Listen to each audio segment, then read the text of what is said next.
Se liga aí, galera.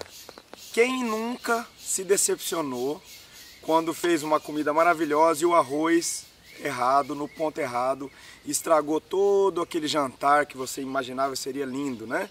Que na verdade é mais decepcionante para o cozinheiro do que para quem está comendo.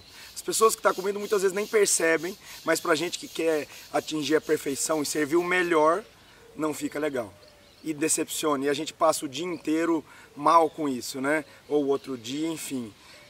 Acaba com o seu ânimo todo, porque o seu arroz ficou uma merda.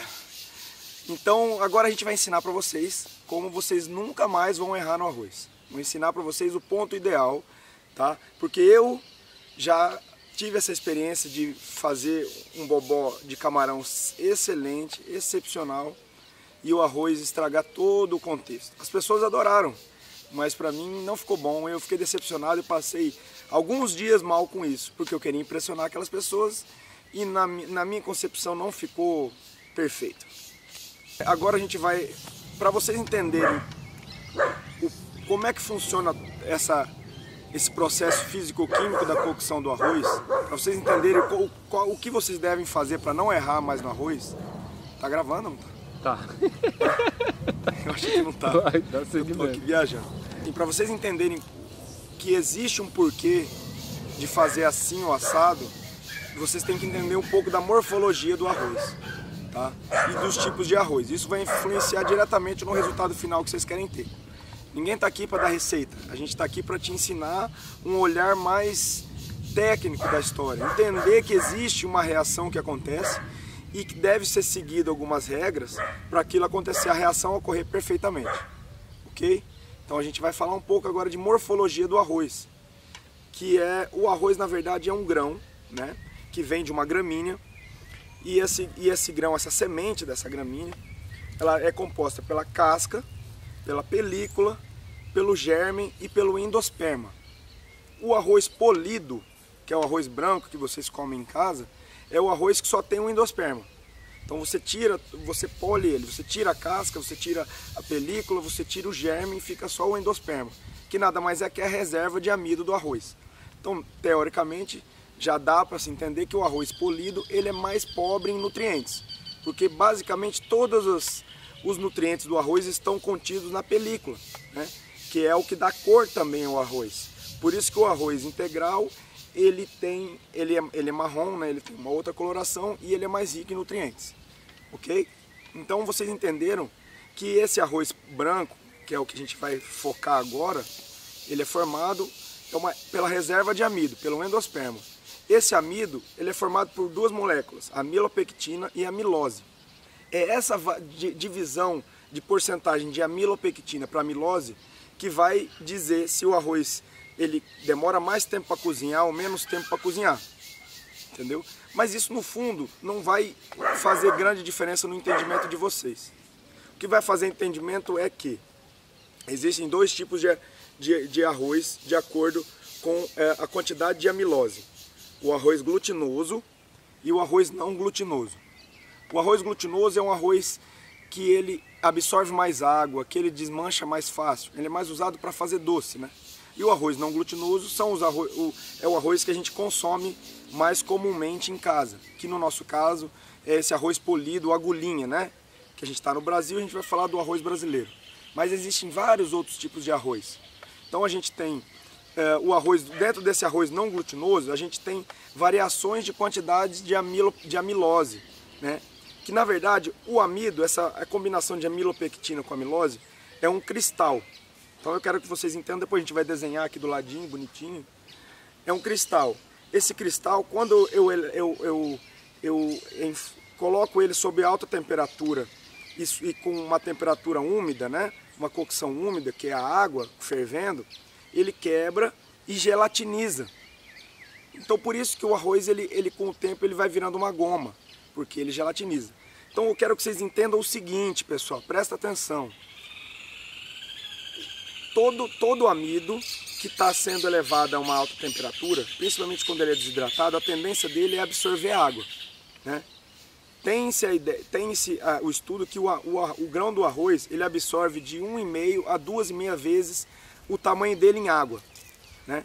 Então essa quantidade de absorção de água se absorve mais ou menos, que vai dizer se o seu arroz vai ficar mais durinho, mais soltinho, mais papa ou não.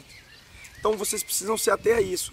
O principal de tudo tem que entender que existe uma quantidade ideal de água e uma temperatura correta para essa água ativar corretamente essa quebra do cristal do grão do amido e fazer com que ele gelatinize perfeitamente e absorva a água na quantidade certa.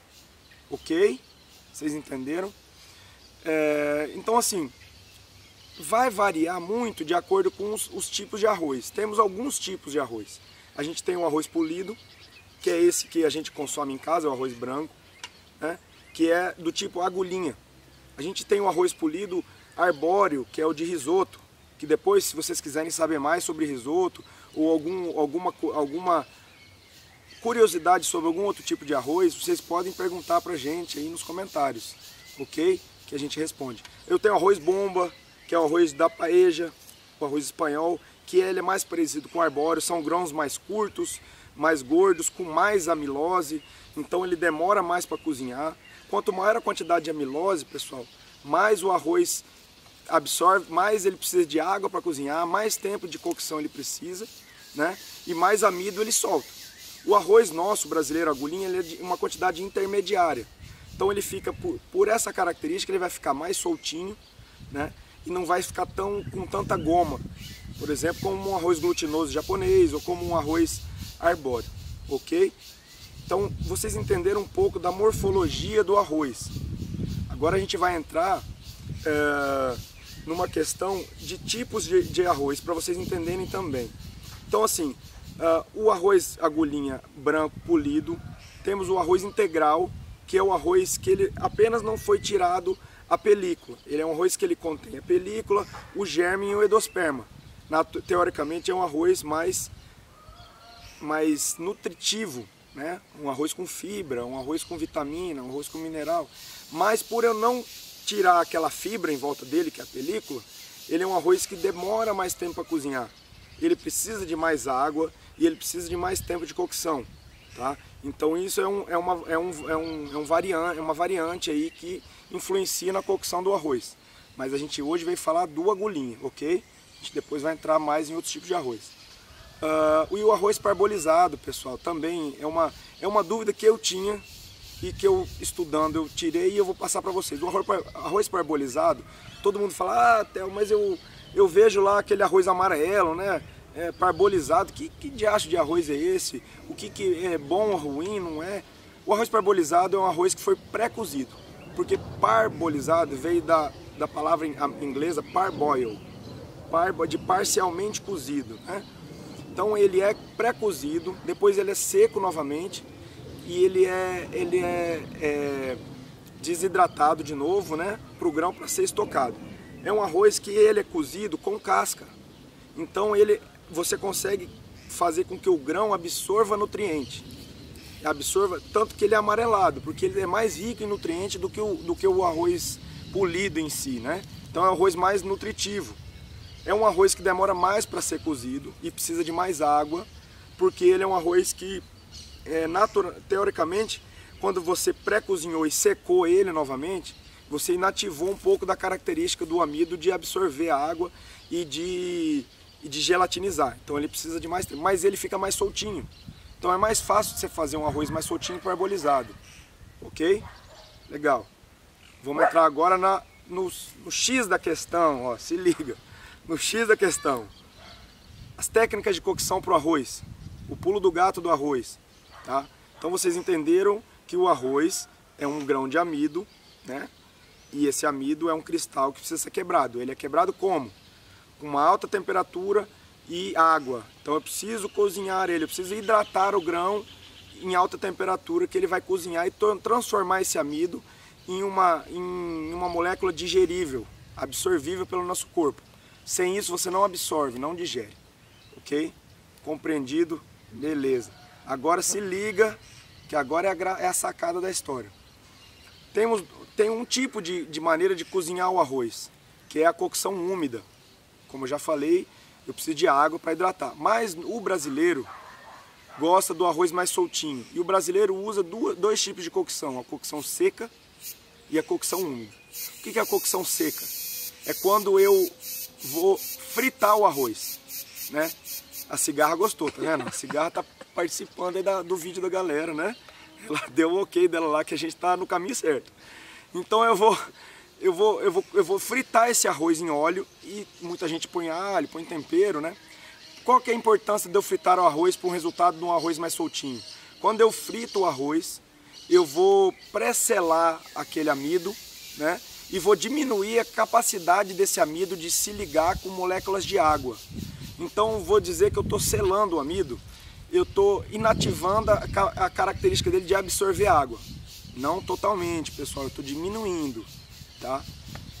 E depois disso eu coloco a água. Então primeiro eu frito o arroz. Então quanto mais eu botar o óleozinho lá, aquele arroz caseirinho de vó, né? Bota bastante óleo, fica aquele troço gorduroso, né? Mas fica bem soltinho. Meu pai falava, nossa, o arroz da minha mãe é uma delícia, que é bem soltinho. É bem oleoso, mas ele é bem soltinho. Então é isso, o óleo ele vai pré-selar, né? E o óleo vai dar uma untuosidade nesse arroz, nesse grão. E ele vai separar o grão. É a mesma coisa do macarrão. Se eu vou cozinhar um macarrão e não boto óleo na água, a tendência é o macarrão grudar um no outro. Eu colocando o óleo, eu faço com que, na verdade, o óleo não vai na água, hein, pessoal? Esquece isso aí, o óleo vai depois de cozido no macarrão. Mas eu coloco no arroz esse óleozinho, tá? Para justamente ele deixar, não desfavorecer aquela questão da goma, né? De ele ficar grudando um no outro, ok? Então eu frito o arroz no óleo. Se eu quiser dar sabor, eu posso botar alho, cebola, posso. Se eu for congelar o arroz, eu recomendo para você não botar tempero. Congelar ele sem tempero, porque o tempero no congelamento pode alterar o sabor do arroz, ok? Então eu vou fritar. Depois de frito eu vou botar água. Ah, Theo, mas eu boto água quente ou boto água fria? Isso é um ponto legal. Eu posso botar os dois tipos, eu posso botar quente e fria. Mas se eu botar água quente, eu vou estar acelerando o processo, então eu tenho um arroz mais rápido e vou usar menos água. Se eu usar água fria, eu vou deixar o arroz, ele vai demorar mais para chegar no ponto, né? E eu vou botar mais água. Aí o passarinho gostou também. Então é isso. Então assim, agora tem o X da questão. A quantidade de água tem que ser exata. A quantidade de água... Essa fungada não dá. Essa fungada não dá, não. Então vamos lá. Então agora a gente vai chegar na raiz da questão, pessoal. É o nível da água que importa. Eu tenho que tentar acertar o nível exato, tá? Eu posso fazer isso através de medidas, ou eu posso fazer de uma maneira mais empírica, que é o que a avó, que a gente aprende em casa no dia a dia. E quando a gente trabalha em restaurante, você tem umas manhas também que são bacanas. Então vamos lá. Então eu estou falando do método brasileiro de fazer, tá? Eu frito o arroz, ponho a água. Como é que eu vou medir a quantidade da água? Então tem-se como por teoria de que eu coloco a água, alinho o arroz na panela, né? E eu tenho que mergulhar a colher, encostar a ponta da colher no nível do arroz, não passar e encostar no chão da panela. Tem que ser no nível do arroz. Eu tenho que ter, teoricamente, 2 dedos de água acima daquele nível do arroz, ok? Eu ponho a colher de pau, do que você quiser lá, e ergueu. Eu tenho que ver que deu 2 dedos de água acima do nível do arroz, não do fundo da panela. Isso é importante. Isso é uma maneira, tá? Tem outras, mas essa é infalível, ok? Outra maneira de eu não errar no arroz. Ah, Theo, eu vou fazer um evento para muita gente. Como é que eu faço? Eu nunca consigo fazer. Esse é um problema que eu sempre tive. E eu nunca dei conta de fazer, quer dizer, hoje eu dou, mas eu tive um problema sério em fazer arroz para muita gente. Então isso eu aprendi quando eu trabalhei no restaurante. Eu vou fazer um arroz lavado, escorrido, enfim. É a mesma técnica, é uma técnica que no norte do Brasil é muito usada, é o arroz escorrido. O que eu vou fazer? Eu vou colocar uma quantidade de água maior na panela, deixo ferver aquela água, ok? Porque se eu não deixar ferver, se eu colocar com água fria, o que vai acontecer? Até esquentar essa água, esse grão de arroz vai absorver muita água. E ele vai ficar muito inchado e teoricamente vai ficar papa. Então eu colocar água quente evita de que esse arroz absorva a água até esquentar, né? Até atingir o nível de quebra da amilose, enfim. Então botar, ferver essa água, põe o alho ali, cru mesmo, sabe? Põe um pouco de óleo, posso pôr manteiga, azeite, o que eu quiser, que eu preciso botar um óleozinho, boto o sal, né? Que horas que entra o sal, Theo, no arroz? Eu gosto de botar o sal na hora que eu tô fritando o arroz, tá? Também coloco quando eu coloco a água, não importa. Aí você vai provar, que não existe cozinheiro que não prova, tá? Eu fico puto com esse povo que, não prova a minha comida. Você não sabe o que você está servindo pro seu colega, filha da mãe. Você tem que saber, cara. Então assim, tem que provar a comida que você vai. E o sal tem que ficar assim, num ponto acima, porque ele vai envolver todo aquele arroz. Theo, mas eu esqueci de colocar sal no arroz, e agora? E agora você vai pegar uma aguinha, na hora que ele estiver cozinhando, uma aguinha, diluir o sal naquela água e vai jogar no seu arroz. Por quê? Porque se eu jogar o sal depois, tá, ele vai grudar só naqueles pontos que caiu o sal. Então eu diluo, faço uma salmourinha e ponho ali. Beleza? Então assim, fervi a água, arroz escorrido, voltando. Fervi a água fervendo, põe o óleo, põe o sal e põe o alho. Jogo o arroz lá dentro. Tá? Tem que ter uma quantidade de água muito maior do que a quantidade normal que seria para cozinhar aquele arroz. Jogo o arroz lá e vou provando. Na hora que o arroz está no ponto que eu quero, o que eu faço? Peneira, escorro esse arroz numa peneira. Escorro, deixa escorrer. Pego uma assadeira e abro esse arroz numa assadeira. Tá? Por quê, pessoal? Porque se eu deixar num ambiente fechado, a parte de baixo vai cozinhar mais tempo, tá? Vai ficar cozinhando do que a parte de cima que está em contato com o ar. Então vai virar uma estufa e provavelmente aquela parte de baixo cozinha mais, vai dar um ponto diferente que a de cima. Então eu abro, ok? Então esse é um ponto, uma maneira de você fazer arroz para uma quantidade maior de gente. Dá para fazer do método tradicional, fritando e botando arroz? Dá. É só fritar bem o arroz e colocar a água fervendo no nível que eu falei, 2 dedos acima, não tem erro. Outro ponto importantíssimo, pessoal, é a espessura da panela. Eu gosto e recomendo vocês fazerem arroz sempre em panela de parede mais grossa, de fundo mais grosso. Por quê? Porque ela vai guardar mais calor. Então, como é que eu desligo? Theo, beleza, botei para cozinhar, e que hora que eu desligo o arroz? Se você está fazendo numa panela grossa, eu vejo que você abaixou o nível do arroz, da água, ela passou para baixo do arroz, e eu abro com uma colherzinha, ainda tem um pouco de água ali, eu posso desligar e tampar, e deixar 10 minutinhos ali que ele vai terminar de cozinhar e deixar no ponto perfeito. Se você acertou o ponto da água, pessoal. Senão não adianta que ele vai empapar do mesmo jeito. Tem gente que gosta de arroz papa. Aí vai do gosto de cada um. Entendeu? Eu vou fazer mais papa, menos papa, mais soltinho, aí vai do seu gosto. Mas eu tô te mostrando como fazer um arroz perfeito. Ok? Outro detalhe, sempre que eu for cozinhar um arroz e for deixar ele muito tempo lá para servir, eu ponho uns pedacinhos de manteiga em cima do arroz, até desse escorrido aberto, ou do arroz na panela mesmo, porque essa manteiga vai derreter, vai formar uma camadinha de óleo de manteiga por cima, vai dar sabor e vai evitar que o arroz resseque, tá? Então esse é um pulo do gato importante. Põe um pouquinho de manteiga, uns pedacinhos de manteiga com a colher, tampa, ela vai derreter na hora que você vai abafar, vai gerar aquele vapor e ela vai criar uma películazinha, ok? Esse é um ponto importante. Se eu tenho uma panela de parede mais grossa, de fundo mais grosso, eu posso tampar e deixar ele terminar de cozinhar nessa panela. Se é uma panela mais fina, de alumínio mais fino, eu tenho que deixar secar a água no ponto certo, porque senão ela não vai secar. Então como é que eu vejo? Eu ponho uma colher, puxo e vejo que se só tem um fundinho de água lá, eu tampo e ela vai terminar de cozinhar. Na panela mais grossa não, eu posso deixar com uma quantidade maior um pouco. Eu abro assim, ele ainda tá pela metade um pouco do arroz assim de água. Ele termina de cozinhar, ele vai absorver, né, a água no ponto certo e vai ficar no ponto ideal. Ok, pessoal? Então esse é um fator. Outro ponto que me perguntam muito, Theo, mas como é que eu sei qual é a quantidade de arroz para eu fazer para minha família? Enfim, são 5 pessoas, são 4 pessoas. Vocês têm que entender que eu falei que o arroz ele vai sempre absorver de 1,5 a 2,5 vezes o volume dele de água. Então se eu tenho 5 kg de arroz cru, eu vou ter 10 kg de arroz cozido. Então eu tenho que pensar que o arroz sempre dobra de tamanho, tá? Até para fazer o cálculo de quanto que eu vou gastar, ou do que eu vou precisar de produto para fazer comida para tantas pessoas.